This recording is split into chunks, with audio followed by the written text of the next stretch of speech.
Rahami, the alleged terrorist bomber, still apparently is unconscious. I'm kind of surprised by this because he was conscious right after he was shot, and he was talking. Yeah. Anyway, investigators really want to talk to him. He doesn't have to. He could always claim the Fifth Amendment, right? Right. His father apparently is saying a lot. Let's check in with Fox 5's Robert Moses. He's live this morning in Elizabeth, New Jersey with an update on the investigation. Good morning. Greg and Kerry, good morning to you. As you can probably see, police are still parked outside of the Rahami residence here on El Mora Avenue. In fact, in the last few minutes, we've seen several law enforcement officers coming and going. With Ahmaud Rahami still in the hospital, still incapacitated, there is a great deal of fascination and intrigue surrounding what, if anything, his family knew and when they knew it. Newly released surveillance video shows people running for their lives Saturday in Chelsea, seconds after a bomb exploded on West 23rd Street. Debris can be seen flying through the air.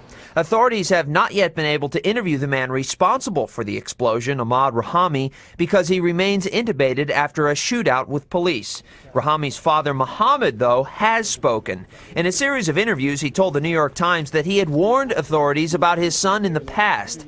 "I told the FBI to keep an eye on him," he told the Times. "They said, 'Is he a terrorist?' I said, 'I don't know. I can't guarantee you 100% if he is a terrorist. I don't know which group he is in. I can't tell you." The elder Rahami said he told federal agents about his son's extremist leanings. "The way he speaks, his videos, when I see these things that he listens to, for example, Al-Qaeda, Taliban, he watches their videos, their poetry." Rahami said the authorities could have done more. They didn't do their job, he told the Times.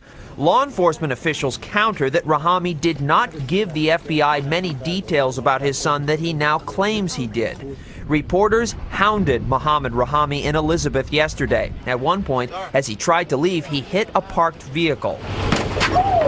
Ahmaud Rahami's wife arrived in the U.S. on Wednesday evening on a flight from the United Arab Emirates. Sources say she is cooperating with the investigation and is not considered a suspect.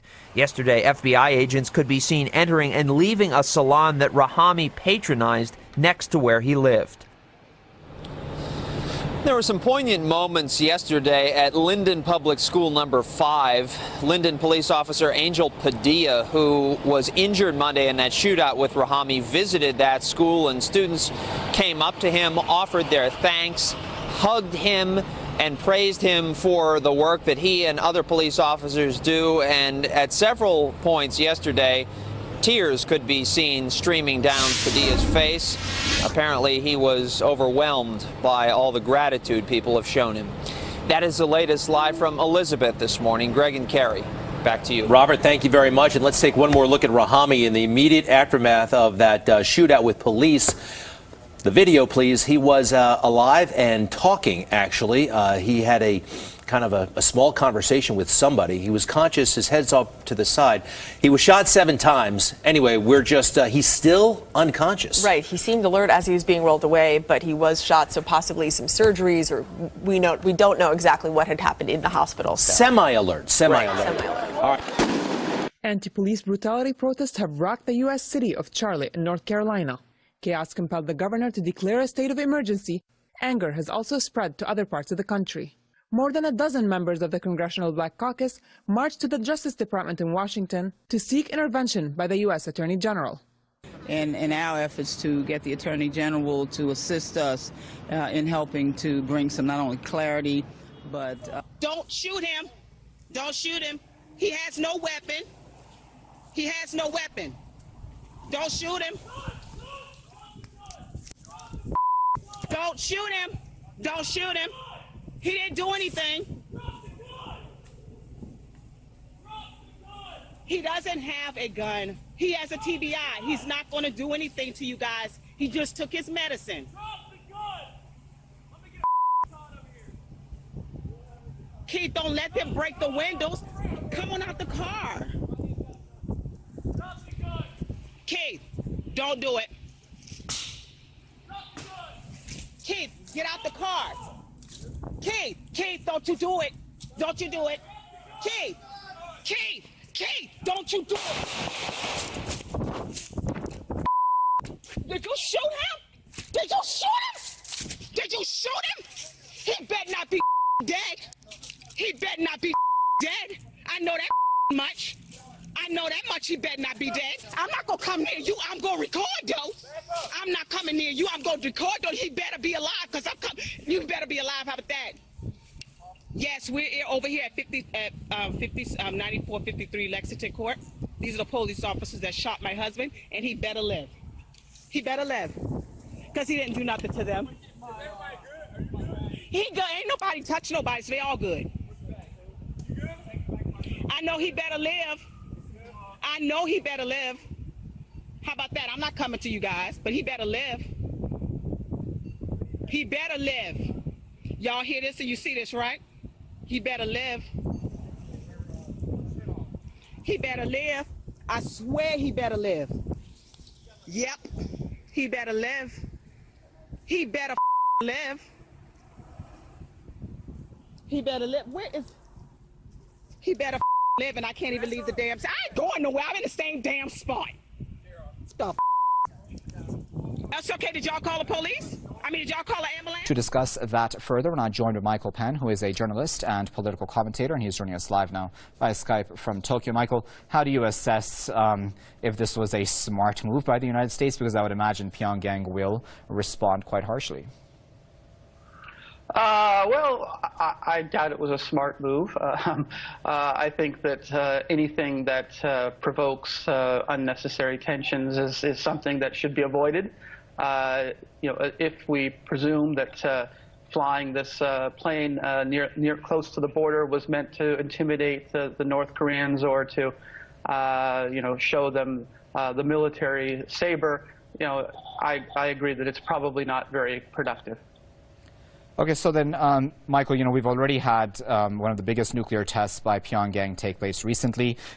What more do you think the North will do? Because I would imagine that it will feel the need to react to this, won't it? It may. It may just choose to ignore it, or it may choose to make comments. I would be surprised if there was a serious military response on the North Korean side, because, look, what do they want? They want to have time to develop their missiles. They want to have time to develop their nuclear weapons. And so for them, you know, not provoking an early conflict would be in their interest. So I would presume that the North Koreans basically just want to buy time to develop their technology. And then, Michael, it seems that South Korea is in the middle of all this, isn't it? Because I imagine that many people in South Korea aren't looking for this sort of an escalation at all. Yeah, I mean, absolutely. You know, if hostilities do break out, it's pretty clear that the Korean people are going to suffer the worst.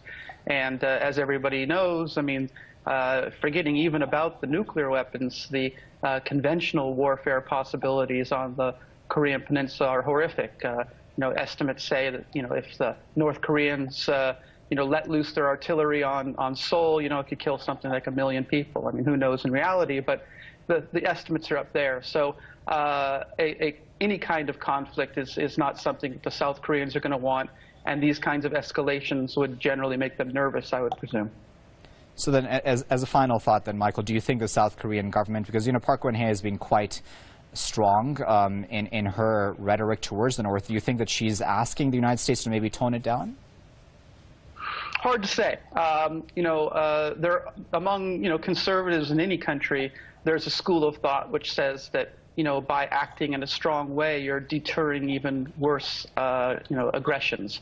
So I presume that in the South Korean government, there's counsel saying it's perfectly fine for the United States to flex its muscles because, you know, that's something that may keep a larger conflict from happening. And on the other hand, there would be people arguing, yes, but maybe this isn't, you know, maybe this is actually, you know, producing something that we don't want. It might provoke something we don't want. So I would think that in the South Korean government, there's mixed counsels, but I don't know which one that the administration favors. Very well. We'll leave it there at that. But of course, as always, Michael, we appreciate you taking your time on this. Ties between India and Pakistan have become badly strained after a deadly attack on an Indian Army base camp near the line of control killed 20 Indian soldiers. India blamed Pakistan for the attack and vowed to respond, quote, at a time and place of its choosing. Islamabad, however, has denied the accusations, saying that New Delhi is trying to hoodwink the world and cover up its, quote, reign of terror in Kashmir. Pakistan's Premier Nawaz Sharif also raked up the issue of Kashmir in his address to the UN General Assembly. Peace and normalization between Pakistan and India cannot be achieved without a resolution of the Kashmir dispute. I demand an independent inquiry into the extrajudicial killings and a UN fact-finding mission to investigate brutalities perpetrated by the Indian occupying forces. While New Delhi has strongly criticized Sharif's speech and is pressing for diplomatically isolating Islamabad, people in the disputed territory of Kashmir have hailed Sharif's statement as historic. And it's for the first time the Kashmir struggle or the Kashmir's uprising or the resistance has been reached to the international level. So it's a sign of relief for the people. I was moved to hear him, particularly with reference to his resolve to resume dialogue with India and resolve all disputes. If this happens, this will obviously benefit not only India and Pakistan, but the entire region. Kashmir's main opposition party has blamed India's failure to address the issue of Kashmir for the chaotic situation in the region. Mr. Nawaz Sharif's statement is nothing new, and it's expected, and that is not the problem. The problem is the reluctance of New Delhi to address even the internal dimensions of the issue, and that means that Kashmir will be raised globally, and no amount of denial will change that. Meanwhile, Indian Prime Minister Narendra Modi has cancelled his November trip to Pakistan amid escalating tensions between the two neighbours. He was supposed to take part in the 19th summit of the South Asian Association for Regional Cooperation, SAARC. The recent events have badly affected bilateral ties between India and Pakistan, fueling blame games and bitter disputes. Now all eyes are on Indian Foreign Minister Sushma Swaraj to see how she will address the issue at the UN General Assembly. Saidri Safi reporting for Press TV, Indian-controlled Kashmir.